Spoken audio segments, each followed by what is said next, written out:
Sí. ¿verdad? Vale. Y en esto llega la pandemia. Y en esto, claro. Y todos a casa. Correcto. Colombia, todos a casa. Marzo de 2020, cierre total del país, fronteras, la economía. ¿Y cómo se organiza? O sea, yo sé que hubo confinamientos duros, pues como los hubo en España, como los hubo en Europa, o como incluso el que tuvimos aquí durante un mes, que había que pedir permiso por una aplicación informática para ir a la farmacia o por ir a comprar. Y la pregunta es, en Europa, en general, para las empresas cerradas o para la gente que dejaba de cobrar su sueldo, hubo muchas ayudas en forma de créditos y en forma de subsidios. De tal manera que no hubo desahucios por no poder pagar una hipoteca, un alquiler, y realmente no hubo empresas que cerraran. Y todos estos subsidios la administración las pagó a base de deuda.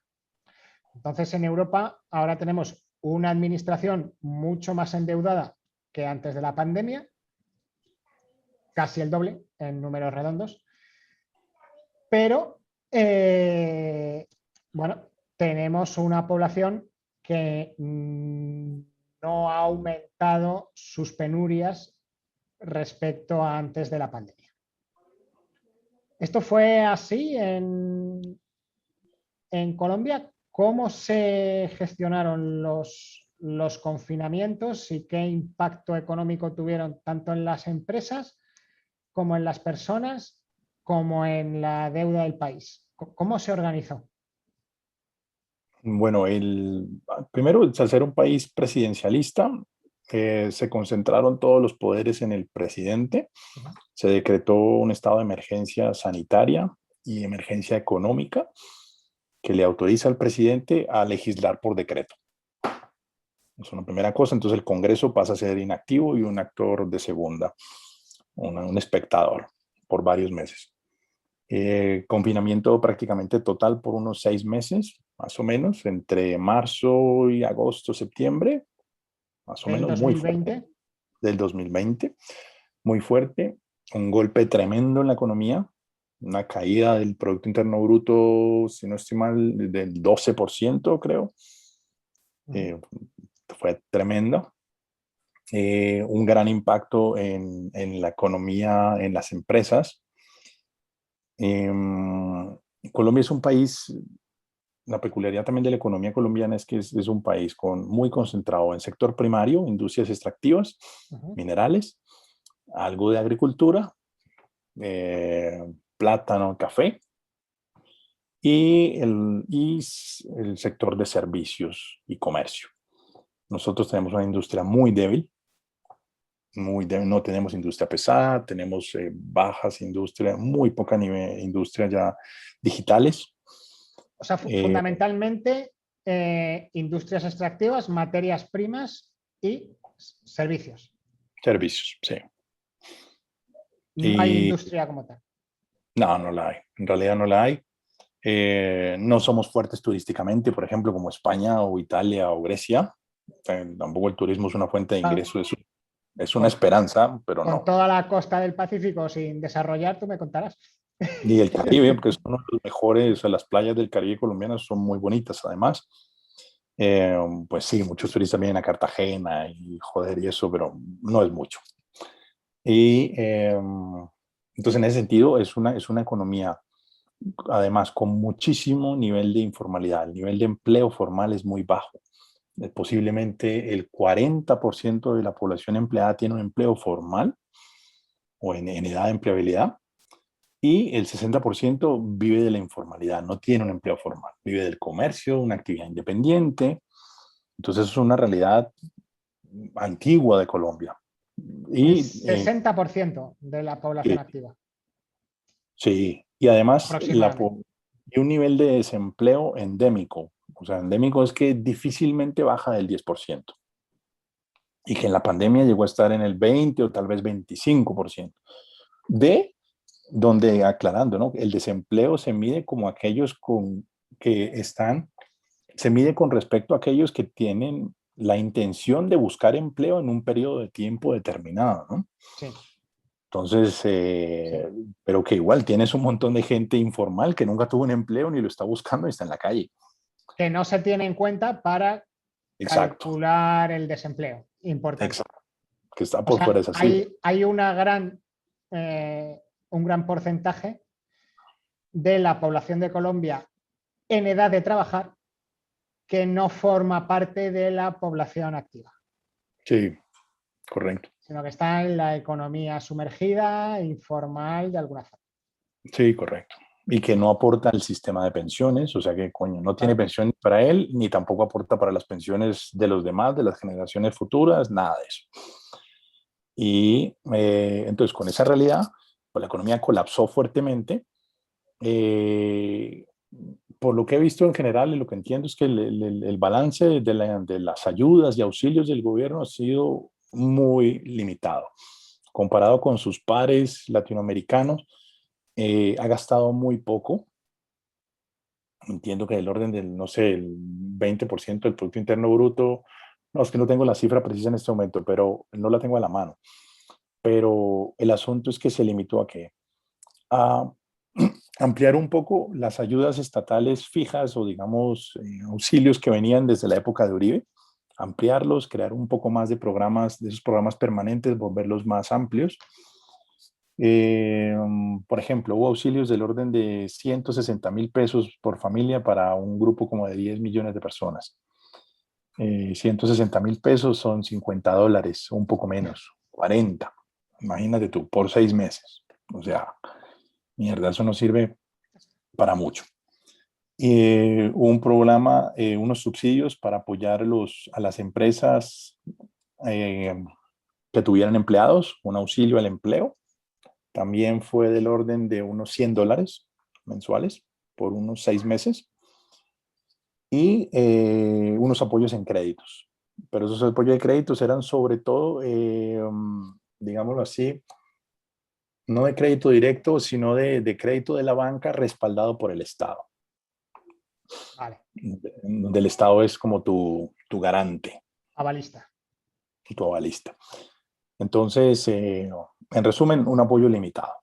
Un Ujú. apoyo limitado, la economía sí se ha ido recuperando poco a poco, pero dado el nivel de informalidad colombiano, pues no es suficiente. Y entonces, en el último trimestre del 2020, el gobierno dice finalmente, yo lo que creo es que dijo, coño, hay que abrir la economía, si no, esto va a colapsar. Y sálvese quien pueda. Ajá. Entonces, lo que hizo formalmente fue delegar en las autoridades regionales y les dijo, señores, autoridades regionales, gobernadores y alcaldes, decidan ustedes las medidas de confinamiento y de apertura de la economía de acuerdo con unos criterios sanitarios, ocupación de unidades de cuidado intensivo y cosas por el estilo, pero háganlo ustedes, hagan como puedan. Eso fue lo mismo que hizo Pedro Sánchez en España, el delegar la responsabilidad en los gobiernos regionales. ¿Cuándo se tomó esa decisión por Último parte trimestre de del Iván Duque? 2020. Último trimestre del 2020. Último trimestre del 2020. Vale. Sí. No habíamos Entonces, empezado vacunación, nada por el estilo. claro, y la economía se abre, ¿no? Sí, sí, se abrió bastante. Uh-huh. ¿Se disparan los contagios? ¿Muere gente? ¿O Sí, como esto sí, sí. de cara, porque de cara a saber qué es mejor, si confinar y sufrir penuria económica o directamente abrir, Y eh, pues, ¿cómo mira, no, evolucionó? coño, yo diría que Por número de muertos y tal, sobre todo, ¿aumentó o se abrió la sí, economía y no hubo un gran aumento de la sí, sí, incidencia de la sí hubo pandemia? un momento, Sí hubo. hubo un pico, digamos, ya no recuerdo cuántos picos llevamos, pero un pico importante en enero del Ajá. 2021. O sea, unos Lo- 2 meses después de abrir. Sí, vino un pico importante en marzo, abril, después de Semana Santa también. Y más o menos en febrero el gobierno anuncia finalmente el inicio del Plan Nacional de Vacunación, donde ya dice, oiga, ya logré unos acuerdos con las farmacéuticas y y dijo además, mi meta es 35 millones de ciudadanos vacunados para final del año. Y bueno, Muy y tuvimos difícil. otro pico en abril. En este momento, igual poco a poco ha ido tomando ritmo la vacunación. Yo creo que estamos en el orden de, no sé, unos 12 millones de ciudadanos con 2 dosis, tal vez, Ujú. y unos 15 en total con una dosis. En general, digamos que en estos últimos 2 meses tal vez ha habido mejor ritmo en la vacunación.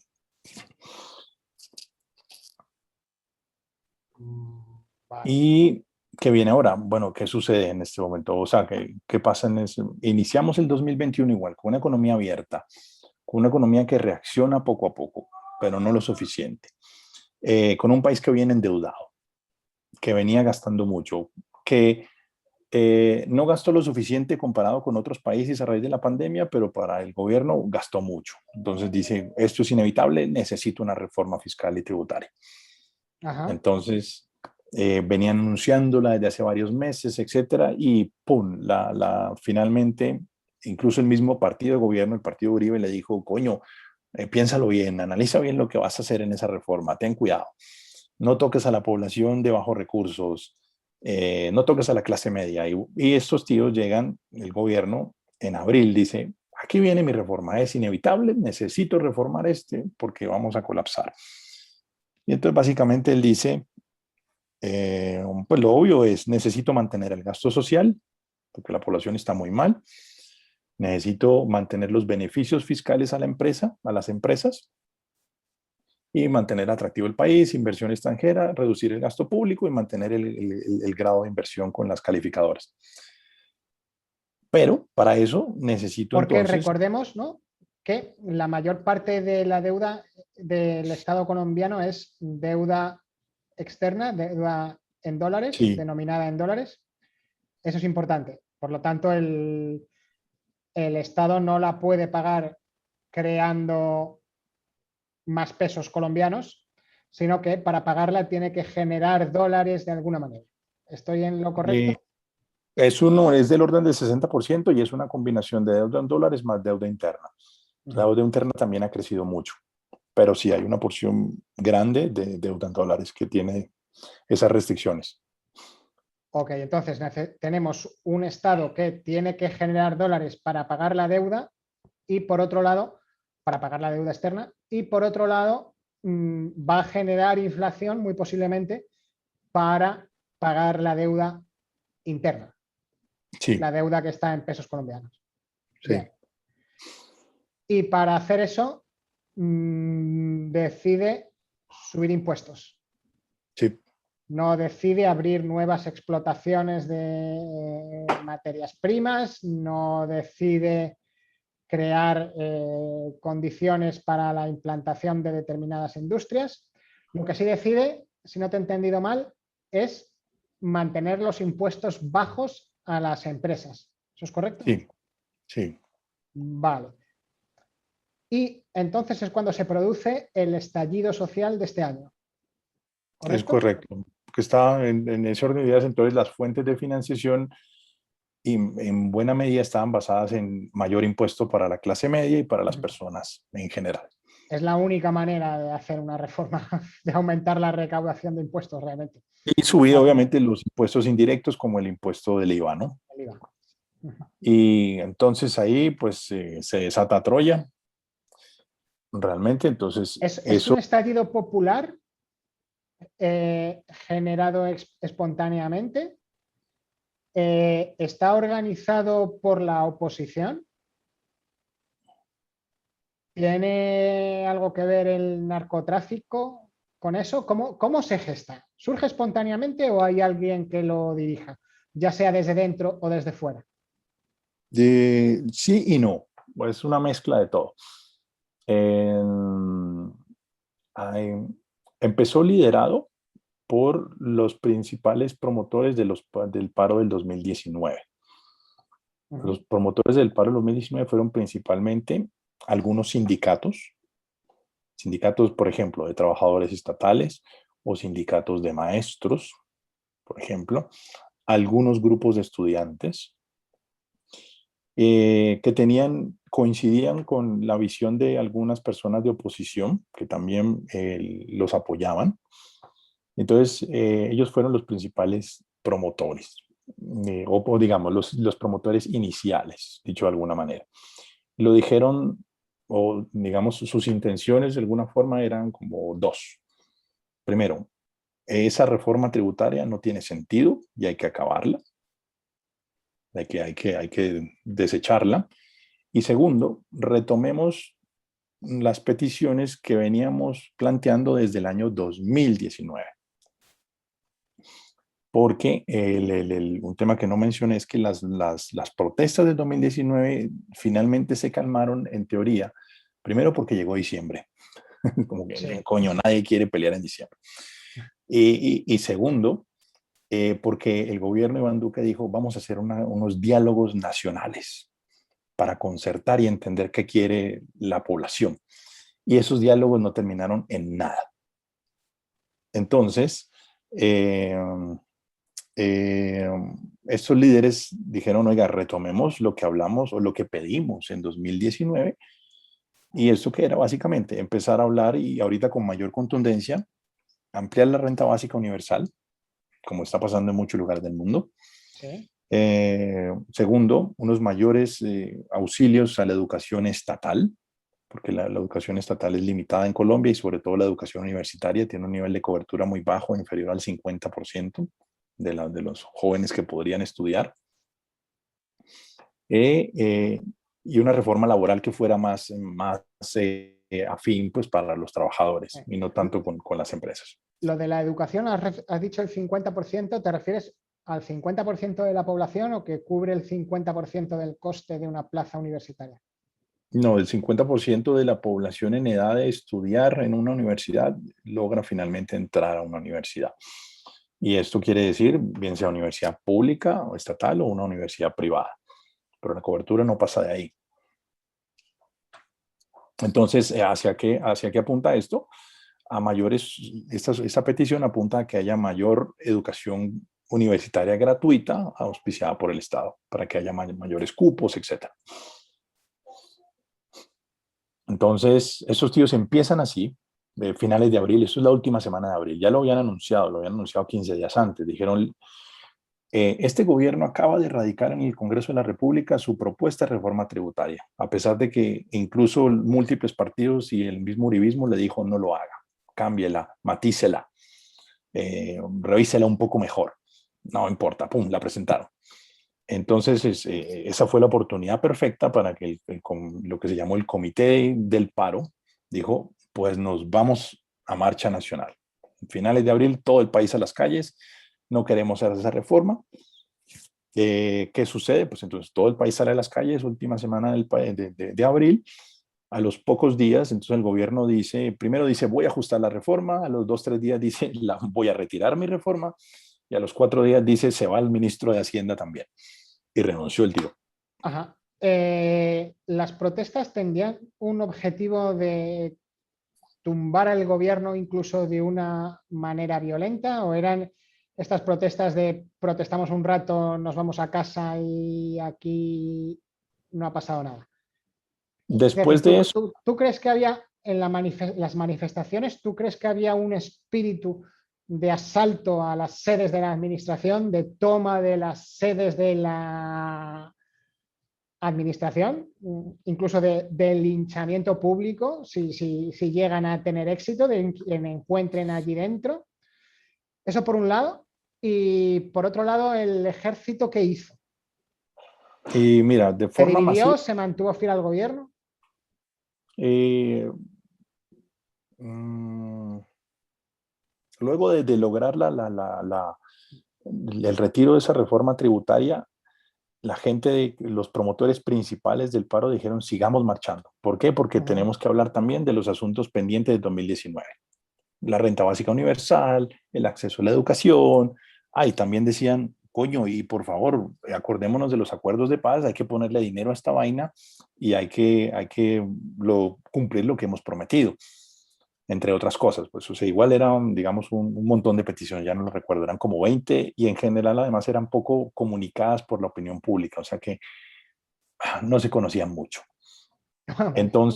Entonces, en ese sentido, a las protestas se une ya un montón de gente a nivel en todas las ciudades, ya sin peticiones concretas, más como por decir, vamos a marchar y coño, estamos con hambre, y entonces hay de todo un poco, hay de vamos a saquear, y entonces vándalos llegan a saquear. Colombia pues es un país de violencia, entonces gente también, vecinos armados defendiendo su barrio, diciendo pues yo salgo a disparar con un par de vecinos y vamos a disparar, y también la policía disparando o la policía en silencio viendo a los civiles disparando. Y realmente no se sabe contra quién dispara cada uno. Exacto, no se Ah, sabe bien. contra. O sea, no hay una clara dirección política No, llega un punto en que se sale de del control. movimiento, hay caos. O sea, yo en las 2 horas y pico que llevamos de conversación, si lo tuviese que resumir con una sola característica, es que en Colombia nunca hay una dirección política clara. Más o Nunca, menos. nunca. Eso es la idea general con la que yo me quedo. No hay un jefe, nunca, aunque pueda haber dos bandos.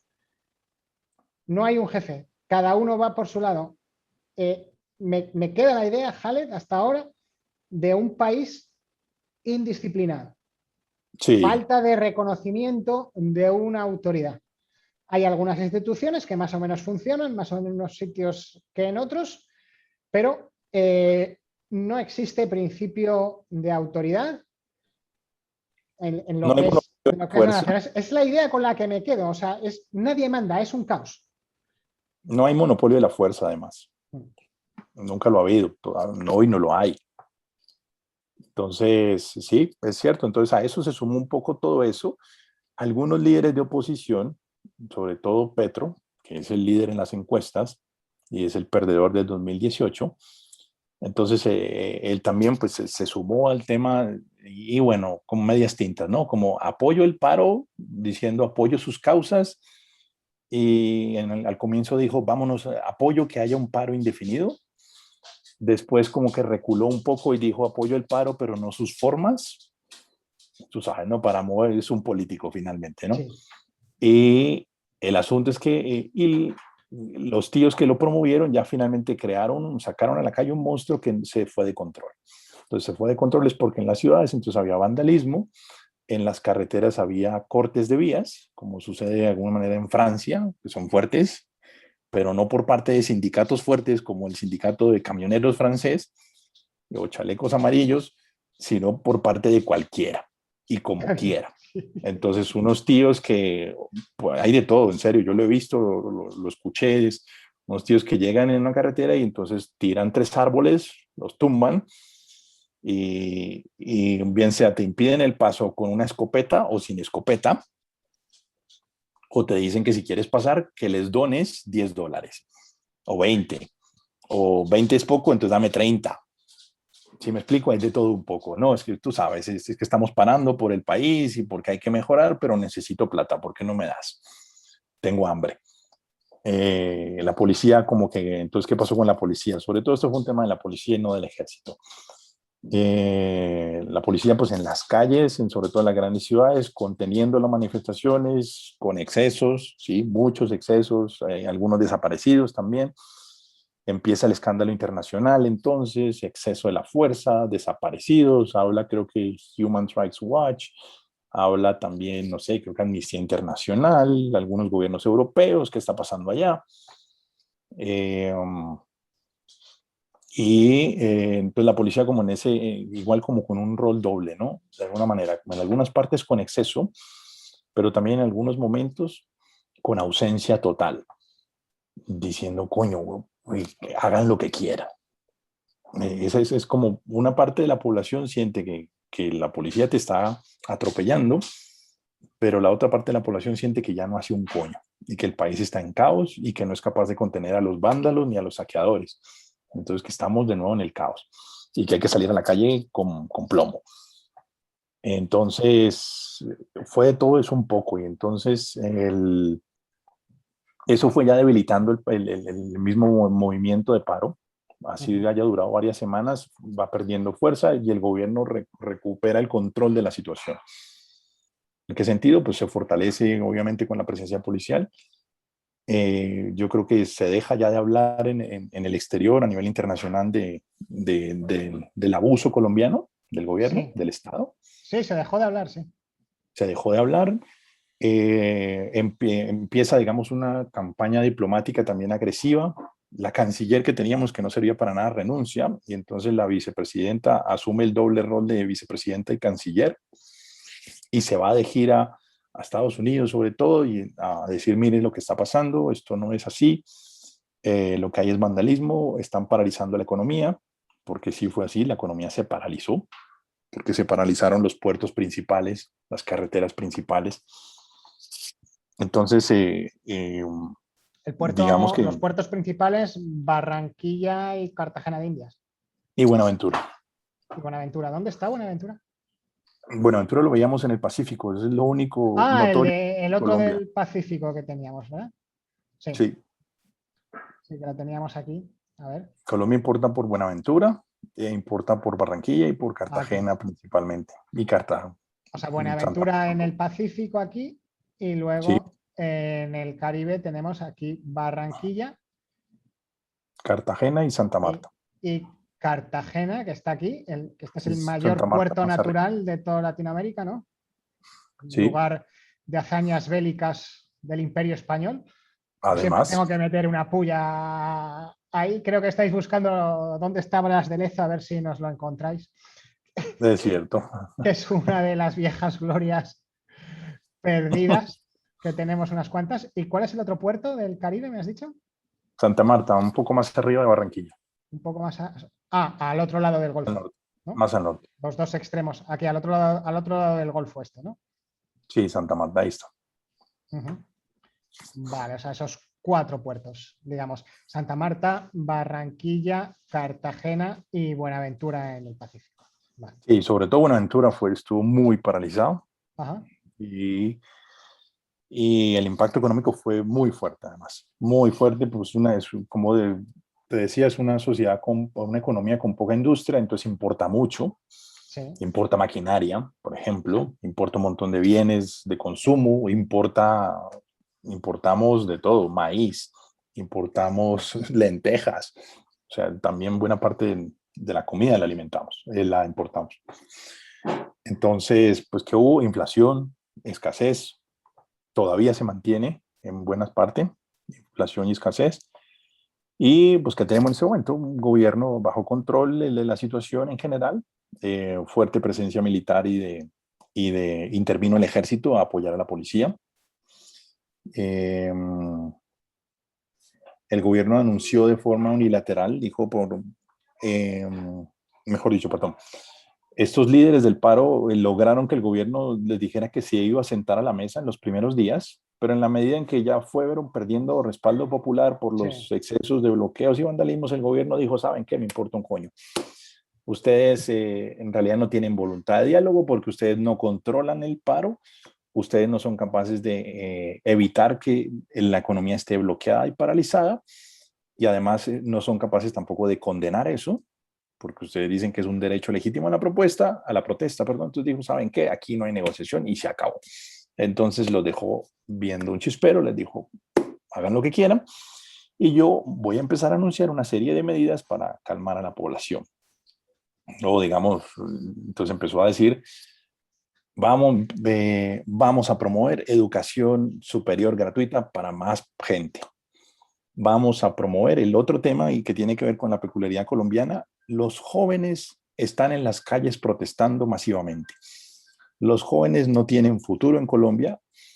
Vamos a promover unos programas de apoyo a los jóvenes, a empleo juvenil, vivienda para jóvenes, e incluso se han atrevido a decir algunos escaños en el Congreso para jóvenes. Y, Estupendo. y en eso vamos, eso es parte del folclore colombiano. Qué locura, Dios mío, qué locura. Entonces, pero igual el gobierno lo hizo unilateralmente, diciendo, bueno, coño, yo voy a anunciar estas medidas, hay que mantener el orden, la economía tiene que recuperarse, eh, y, eh, y lanzó y acaba de proponer la semana pasada un nuevo proyecto de reforma tributaria. Ujú. De otra manera. Entonces, lo que logró el gobierno con respaldo de los gremios es decir, ¿sabe qué? Elimine parte de las exenciones que nos había dado hace 2 o 4 años. Vamos a pagar más impuestos. No hay impuestos a la clase media, no hay aumento del IVA, y así buscaremos sostener la economía por unos 3 o 4 años y habrá que hacer una nueva reforma tributaria. Esa es la idea. Pero, ¿y entonces qué impuestos se suben? Los impuestos a las empresas. Los de las empresas. Sí, básicamente esos. ¿Destinados para qué? Para los programas sociales, para algo de renta básica pequeño, muy pequeño, aumentar un poquito lo que ya venía desde hace muchos años, educación y apoyo al empleo formal de las empresas por un periodo corto también, unos 6 o 12 meses. Ujú. Eso es lo que se va a lograr. Pero Y ya perdimos. ¿y se crean condiciones para mejorar el beneficio de las empresas? Y Porque si tú pones impuestos a las empresas, pero las empresas ganan mucho dinero, todo el mundo está encantado. El problema es si gravas a las empresas, pero además las empresas no ganan dinero. Es más, las pocas empresas que hay se van porque ya no se puede ganar dinero en Colombia. Recordemos que el objetivo de una empresa totalmente legítimo es ganar dinero. Nadie monta una empresa si no tiene pensado ganar dinero con ella. Es completamente absurdo. Por eso te digo, aparte de subir los impuestos a las empresas, se mejoran las condiciones de negocio de algún tipo o se benefician, se bonifican algunos sectores con respecto a otros, algún tipo de sectores que se quiera desarrollar o se pone algún tipo de arancel también para beneficiar a la empresa interior. ¿Hay algún tipo de medida de este tipo o únicamente es subida de impuestos a las empresas y ya está? Porque si únicamente son subidas de impuestos a las empresas y ya está, sin saber nada más, auguro bastante poco futuro al éxito de la recaudación tributaria. Decía Winston Churchill que no hay nada más absurdo que intentar levantar un cubo tirando del asa cuando a la vez estás subido encima del cubo. sí. El cubo jamás se levantará. No sé hasta qué punto Winston Churchill entendía la ley de acción y reacción de Newton, pero eso parece ser que sí, ¿no? Las consecuencias prácticas parece ser que sí las tenía bastante claras. Entonces, no sé si estamos ante ese caso o quieres añadir algo más, ya también para ir terminando, junto con algunas previsiones que quieras hacer, porque llevamos como cosa de 2 horas y 20 de programa, Sí, sí. que empieza a ser excesivo, más que nada porque algunas de las plataformas en las que emitimos no nos permiten más de 2 horas continuas de emisión. Entonces ya va a haber algunas plataformas en las que no lo vamos a poder emitir a no ser que lo partamos y eso lleva un trabajo de montaje a los compañeros. Entonces, bueno, en YouTube vamos a poder emitir de todas formas. Entonces, pero vamos a ir terminando ya, por favor, que creo ¿Mm? que hemos hecho un buen repaso y además interesante porque has explicado cosas que no se pueden escuchar en ningún otro medio. Entonces, bueno, con esto de los impuestos, vamos a aclarar, por favor, lo que te he preguntado, si hay algún tipo de bonificación para algunos sectores o algo que realmente permita a la economía levantar. Yo soy de la opinión de que primero hay que crear la riqueza para luego usurparla mediante los impuestos, pero si primero no creas la riqueza, mal vas a ir tú recaudando impuestos, aunque subas el porcentaje, ¿no? Entonces vamos a ir por ahí y a ver si a partir de eso podemos esbozar algunas Sí. conclusiones de Colombia como país y algunas previsiones para los años venideros, lo cual no significa que no podamos continuar el análisis también en algunos programas posteriores, si se nos quedan más cosas en el tintero, o si aparecen nuevos fenómenos Entonces vamos para allá para explicar lo de los impuestos, por favor, y luego terminamos. Vale. Pues mira, yo lo que creo es que se van a mantener las mismas condiciones favorables para las empresas en términos generales. O sea, ya Colombia tiene, por ejemplo, tiene acuerdos de estabilidad tributaria que permiten acordar a largo plazo, 10 o 20 años a cambio de inversión, unas tasas favorables del impuesto de la renta. Eso se mantiene. Las industrias extractivas tienen condiciones favorables de inversión. Perdona, impuesto sobre la renta, ¿te refieres al impuesto sobre la renta de las personas físicas? ¿O a qué llamáis allí impuesto sobre la renta? Porque a lo mejor en Europa llamamos algo distinto.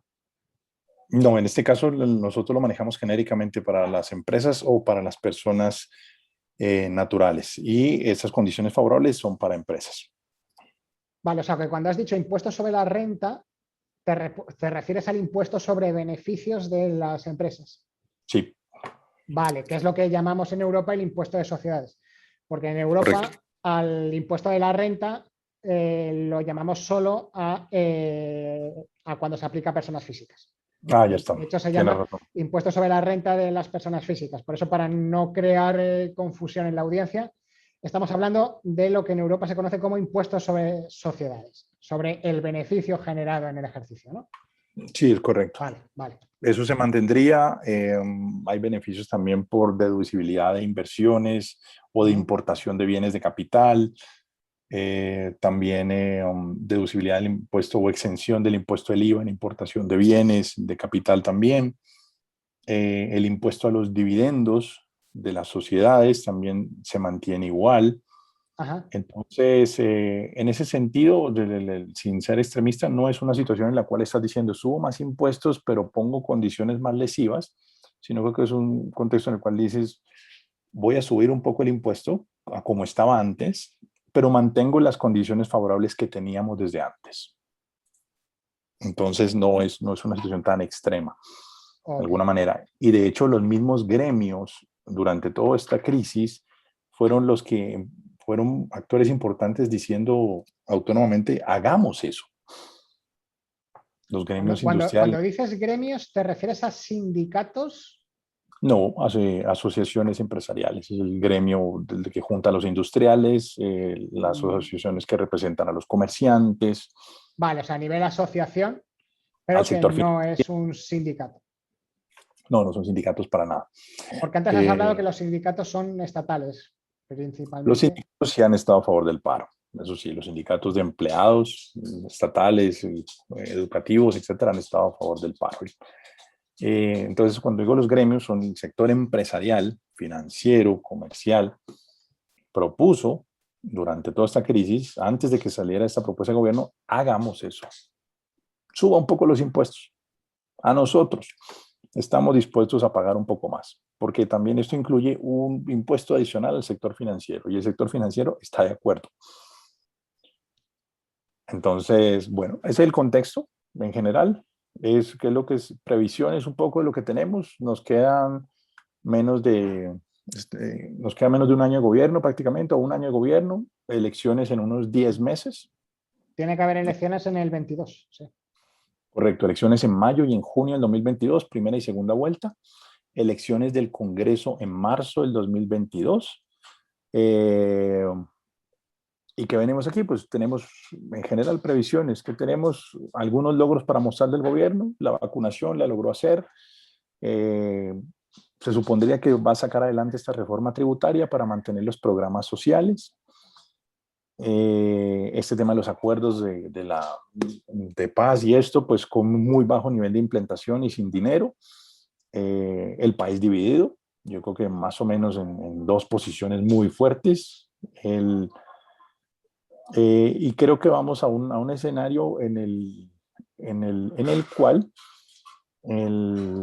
tenemos, de nuevo, creo que el factor polarizante, digamos, o decisivo en la elección va a ser un poco el miedo al abismo, como sucedió en el 2018. Y vamos a escoger esta opción, que es un cambio que muchos lo pintan como radical, un tío de izquierdas muy radical.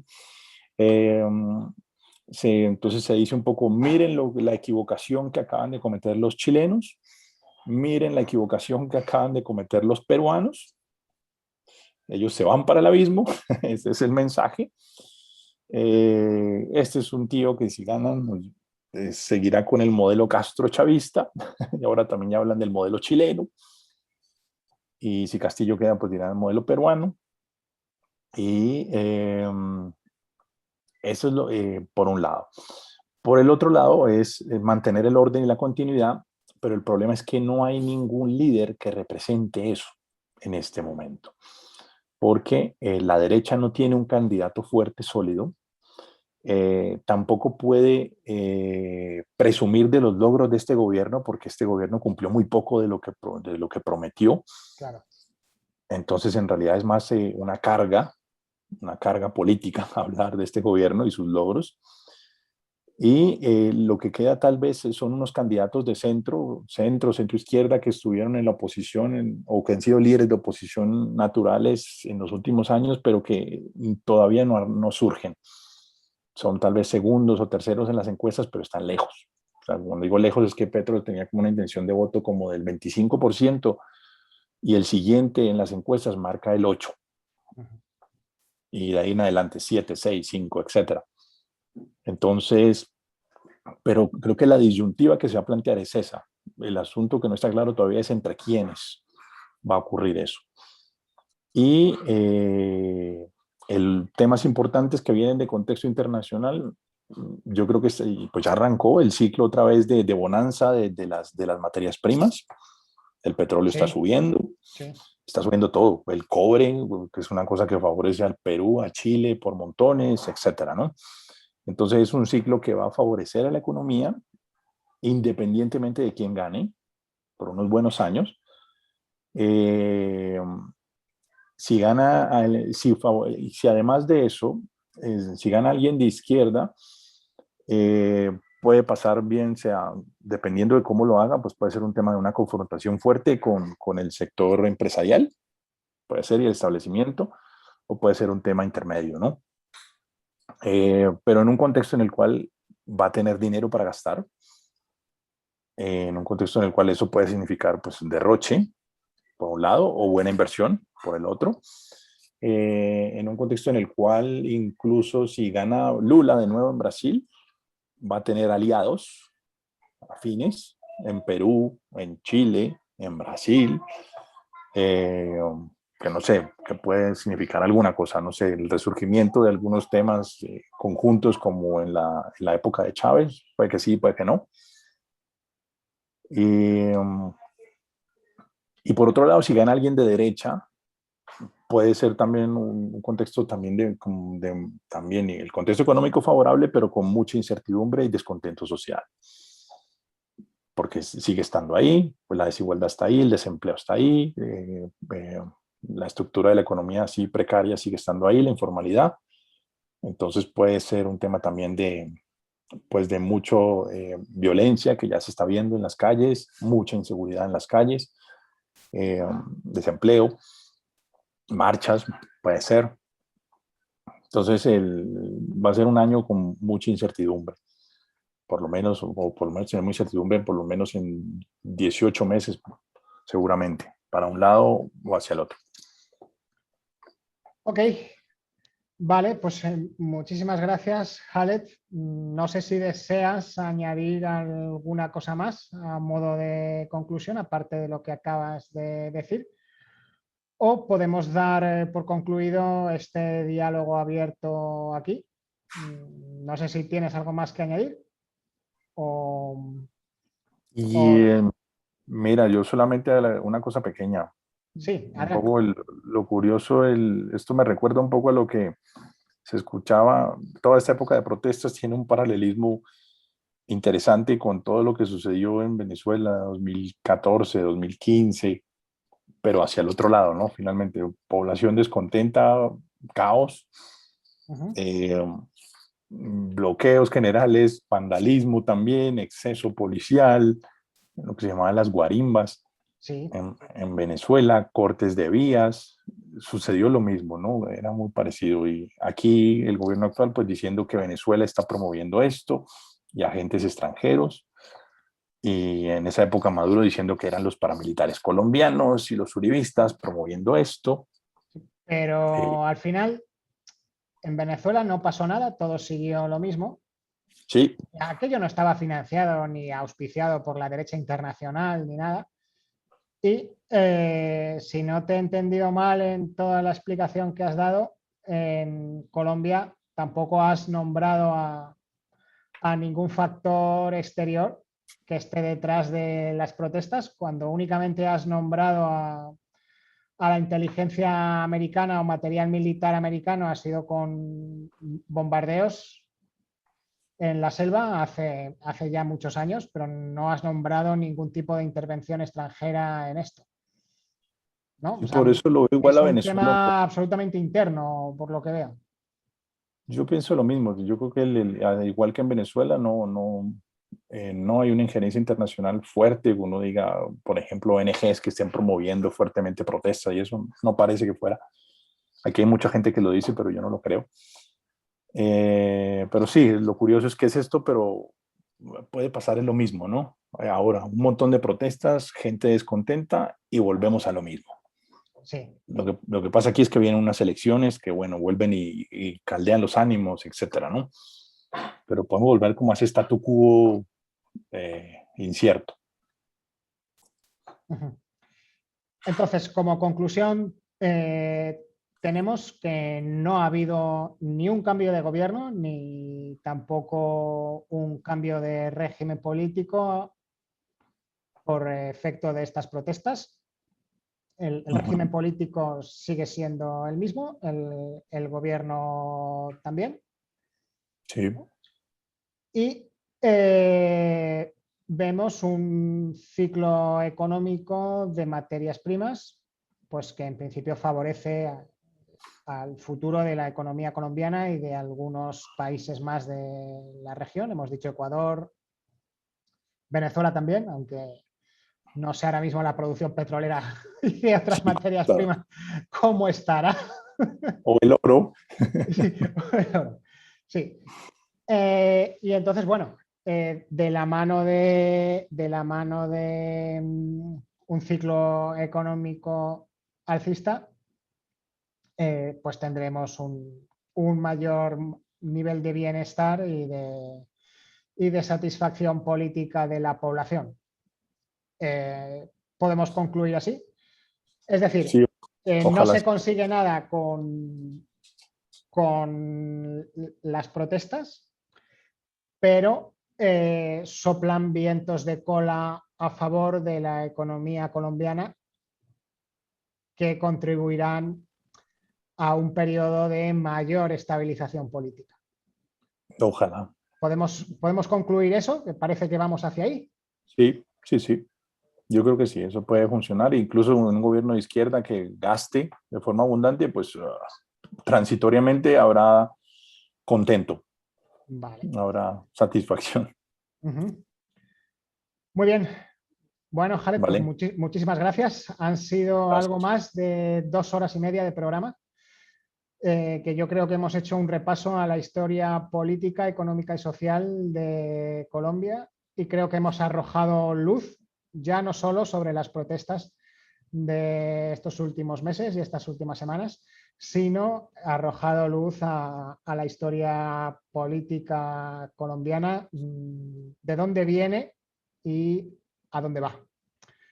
A todos nuestros espectadores, muchas gracias por su asistencia y por su visualización. Lamentamos que haya salido otra vez un programa largo. No nos gustan los programas largos, pero en esta ocasión, Son temas complejos.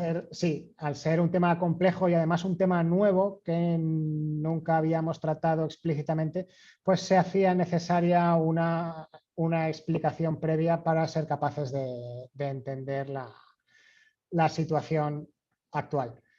Tenemos que dar las gracias a Khaled Gustavo Nassif una vez más. Gracias. Emplazamos ya a Khaled para futuros programas también, cuando haya oportunidad. Y a todos ustedes, muchísimas gracias.